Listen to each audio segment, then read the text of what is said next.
सोचिए, एक ही इंसान एक पल में वो किसी भक्त की सबसे निजी, सबसे गहरी इच्छा पूरी करने वाला प्रेमी है, और अगले ही पल वो एक पूरे साम्राज्य की किस्मत तय करने वाला एक कमांडर, एक रणनीतिकार है। आज हम कृष्ण के इन्हीं दो बिल्कुल अलग अलग रूपों को देखने वाले हैं। ये एक ही कहानी के दो बहुत अलग पहलू हैं। तो सवाल ये उठता है कि भगवान आखिर ये सब मैनेज कैसे करते हैं? व्यक्तिगत करुणा और राजकीय कर्तव्य के बीच ये संतुलन बनता कैसे है?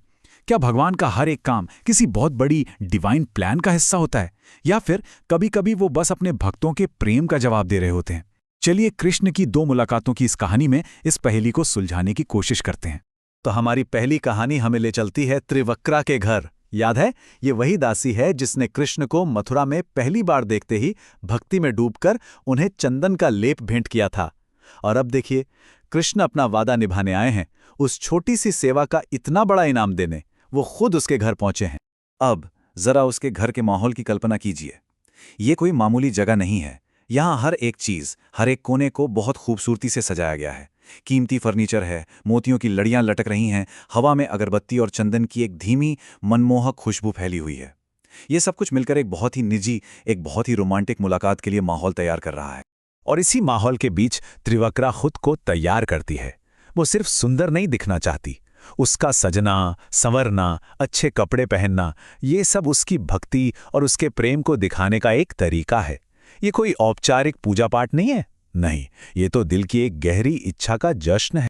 तो होता क्या है जब एक भक्त का इतना सच्चा, इतना निश्चल प्रेम भगवान के सामने आता है? कहानी का यही हिस्सा हमें बताता है कि भक्ति का असली पुरस्कार क्या होता है। जब कृष्ण उसकी इच्छा पूरी कर देते हैं तो त्रिवक्रा के दिल से बस यही शब्द निकलते हैं। वो उनसे रुकने के लिए कहती है, एक तरह से जिद करती है। उसकी बातों में एक भोलापन है और एक हक भी है, एक ऐसा अधिकार जो सिर्फ और सिर्फ गहरा प्रेम ही दे सकता है। और कृष्ण का जवाब देखिए, कमाल का है। वो उसे डांटते नहीं, ना ही उसकी इच्छा को छोटा बताते हैं, बल्कि बहुत प्यार से, बहुत करुणा से उसकी भावना का सम्मान करते हैं और कहते हैं कि वो सही समय पर वापस जरूर आएंगे। ये उनकी असीम करुणा को दिखाता है ना? लेकिन कहानी में यहीं पर एक बहुत दिलचस्प मोड़ आता है। ग्रंथ खुद इस घटना पर एक कमेंट करता है। वो कहता है कि जो लोग भगवान से सिर्फ दुनियावी सुख सुविधा मांगते हैं वो दरअसल अल्प बुद्धि वाले हैं, मतलब उनकी समझ कम है।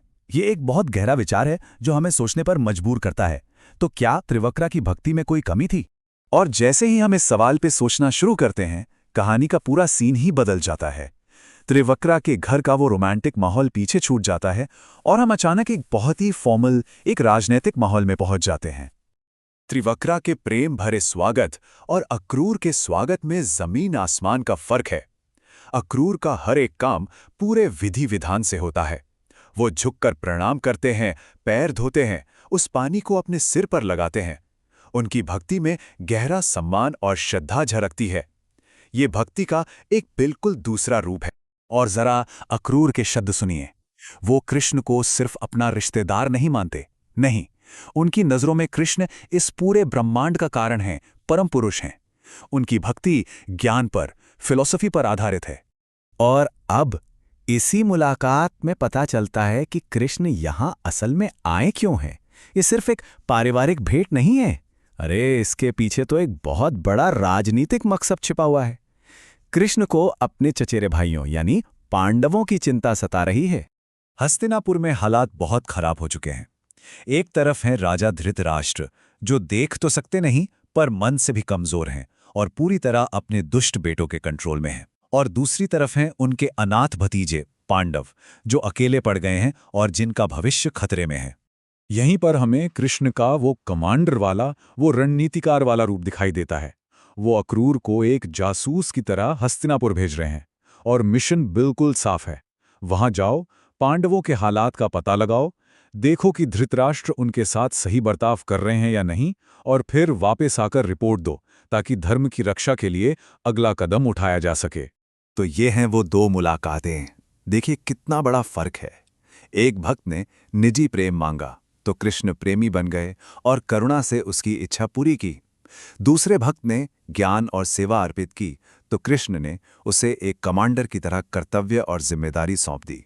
मतलब कृष्ण हर किसी से ठीक वैसे ही मिलते हैं जैसी उसकी भावना और योग्यता होती है।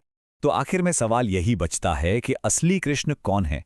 वो जो त्रिवक्रा की निजी इच्छा को पूरा करते हैं, या वो जो पांडवों के हक के लिए एक पूरे साम्राज्य से टकराने की योजना बनाते हैं? या फिर शायद भगवान होने का असली मतलब ही यही है, हर परिस्थिति में हर भक्त के लिए ठीक वही बन जाना जिसकी उस पल सबसे ज्यादा जरूरत